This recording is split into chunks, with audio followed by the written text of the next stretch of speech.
Ibinulgar na tagilid sa pulso ni Senate President Chis Escudero ang paglimos ng executive privilege ng palasyo pagdating sa naganap na Senate inquiry sa pag-aresto kay dating Pangulong Rodrigo Duterte.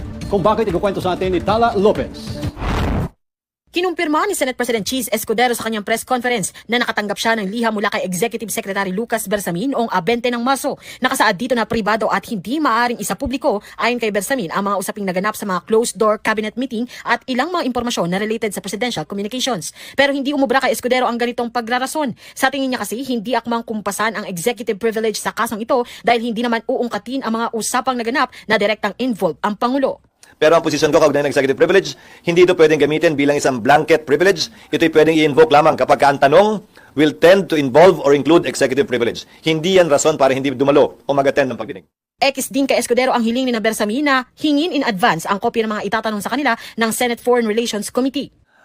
Hinihiling yon kaugnay ng question hour. Pero hindi naman kasi ito question hour. Ito ay investigation, inquiry in aid of legislation. Hinihiling lamang in advance ang mga questions sa mga kalihim kapag question hour ang involved. At yan ay nakalagay sa aming rules, yan ang nakalagay sa Saligang Batas din.